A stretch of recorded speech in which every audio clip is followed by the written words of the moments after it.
Hi friends, so we're going to be talking about EVs, robotaxis, Tesla, NIO, all this fun stuff. And well, let's just jump right in. First, you can see the headlines here. Tesla's searing rally elicits downgrades, caution on Wall Street. And essentially, Tesla's been getting downgrade after downgrade after downgrade. I just telling you how I feel about this thing. I've always thought it's overvalued. It's been shooting up as even more overvalued, but I get it. Tesla fanboys and fangirls will pay any price for the stock. It's fine and dandy when it works, but when it doesn't work, not so great. And again, Tesla is getting downgraded. Now, I wanted to start with Tesla because I think there's clearly a bubble in the AI/EV space. However, it is starting to pop. You can see with the downgrades. You can take a look at this here too. If you remember Lordstown Motor, it was pumped by President Trump. He invited them to the White House. I remember when I saw the CEO on CNBC gave an embarrassing interview. But it turns out they just declared bankruptcy. Because here, EV startup Lordstown, once Ohio's town savior, files for bankruptcy. They were claiming they had like 100,000 pre-orders, this kind of thing. They're actually suing Foxconn. They think that Foxconn, backed out of the deal. Not so great. But I think overall it just wasn't a good product. And also, too, you got to be managed well. I just didn't have any confidence when I saw interviews with the CEO. But this is a lot of sort of the bubble that we were in with EVs. We're still there a bit with Tesla, but it is starting to pop. I want to show you another example of this, talking about the bubble in the EV space. Remember NIO? This is a really popular, essentially YouTube stock. A lot of channels or even like would make NIO videos 3-4 times a day. You know the ones I'm talking about. But at one point, right, you can make money in a bubble. I think it was like $60 a share. I can see back here. This is like back in 2021, so a couple years ago. It is now currently trading at $8.40, so it's down quite a bit. And I know a lot of people who say bought at 60 are thinking, okay, will this thing ever come back? It remains to be seen. I would say it's going to be pretty tough to come back to the kind of share price, especially when their major players, this is Tencent here, is selling it, right? You can see here Tencent cut its stake in NIO by 25%. If you don't know, Tencent is a major company in China. Other major companies would be like a Baidu or an Alibaba, this kind of thing. So they don't think it's a good investment. However, to be fair, I think it was people in Abu Dhabi are investing some in NIO, but the stock is still at a discount compared to what it was. I mean, it was a $60 stock, but I just don't see it being that again, unless they buy back shares like a whole bunch. But it's just hard to see. One of the issues is there's too much competition, and this is an interesting article Wall Street Journal just put out, is they're saying that the price wars is killing them, right? So where all these companies are competing with each other, you're trying to say, hey, buy my car, buy my car, buy my car. And as a consumer, you look around and you're like, well, these cars look more for the same. I'm going to go to the one that's cheaper. And I mentioned it several times on this channel before. We have all this competition. It just sort of is a race to the bottom. And so this is really hurting companies, like NIO. And someone asked me before in the comments, why does it take so long? Well, you got to raise money first. You got to build factories. You got to hire people, right? It takes money to make money, but you're not necessarily guaranteed just because you spend a bunch of money on marketing, just because you essentially announce your deals that you're making. Because NIO had a whole bunch of news coming out and stuff like that. Just the other day, it's up to the consumer whether or not to buy it.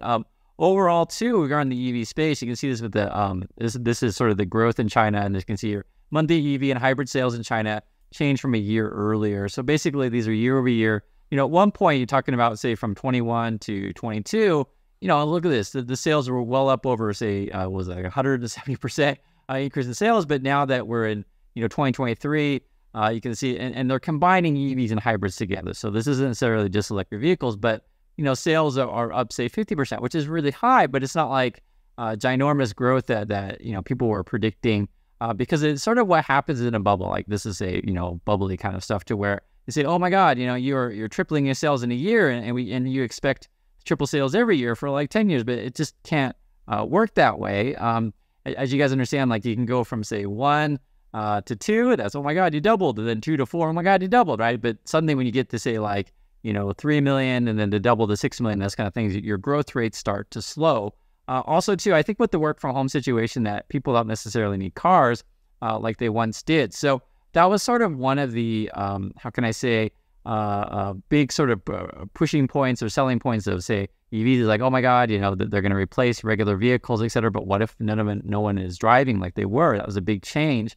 If you take a look at something like a NIO, we were just talking about that, like, you know, what would be a fair price? Well, according to the robots, because they're about AI, remember, NIO would be a $3.37 stock. $3.37 stock. You can see here.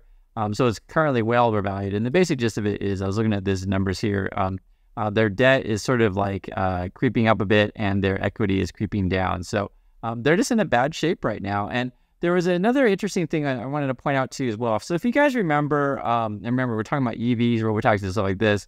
Even Elon Musk himself admitted that much of his sort of, you know, value of the company is tied to autonomous driving. Also talking about robotaxis, this kind of stuff, because I was thinking about this when he was talking about that, how, you know, Tesla is kind of like selling you the Airbnb dream that you can have passive income, you know, sleep and your car will go out and be a taxi, et cetera. But I think we're a long ways from robot driving. And there was a really, really interesting piece here.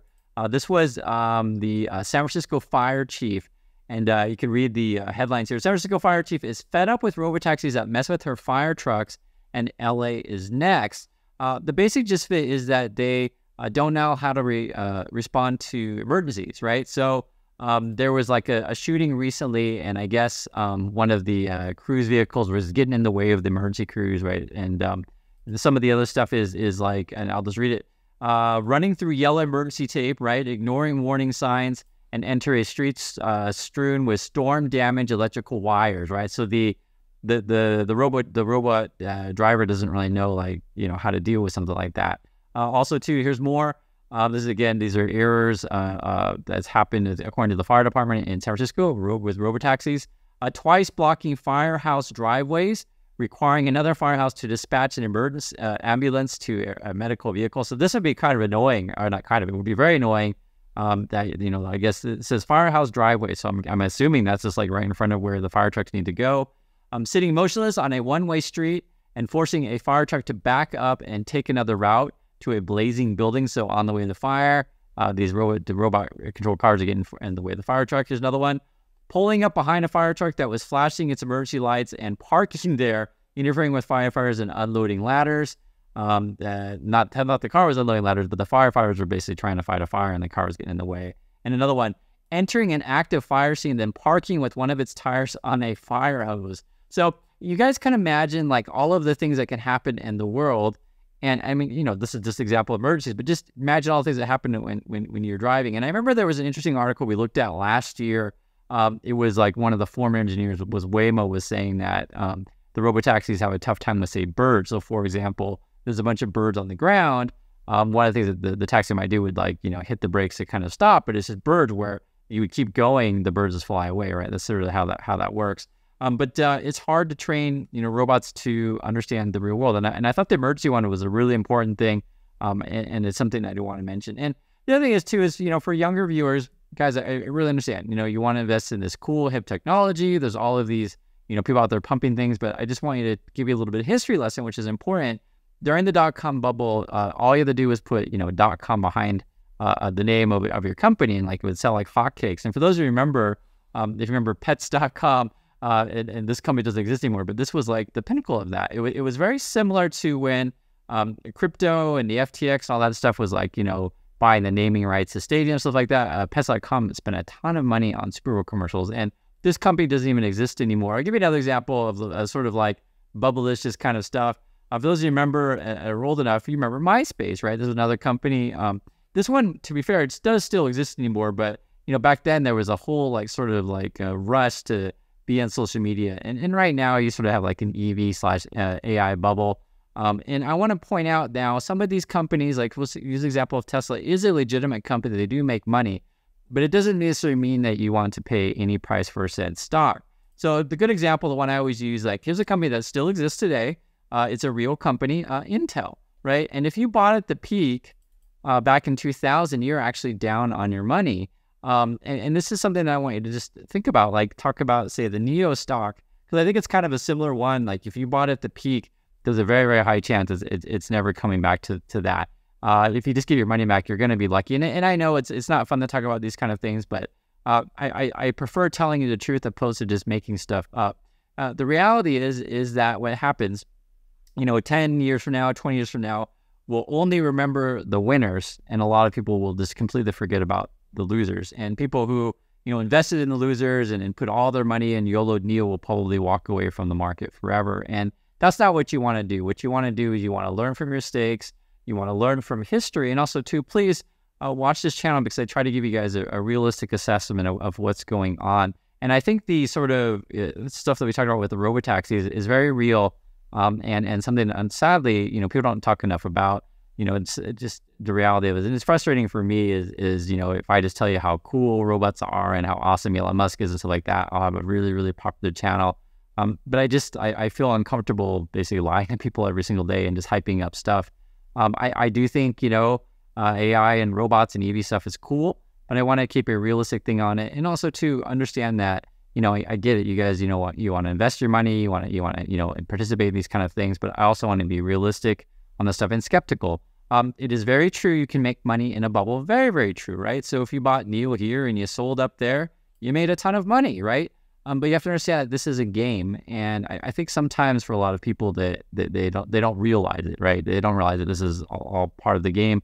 Wall Street knows it, right? This is sort of why they upgrade stuff, get you to buy everything. They say, oh, we changed our mind, and then they downgrade stuff like that. It's all a game, and the best way to protect yourself with these kind of things is just sort of have a realistic point of view, diversify, meaning don't throw our eggs in one basket, and stay tuned to this channel. So I'd love to hear your thoughts on any one of these stories that we talked about today, and I always appreciate your time, and I'll catch you in the next video.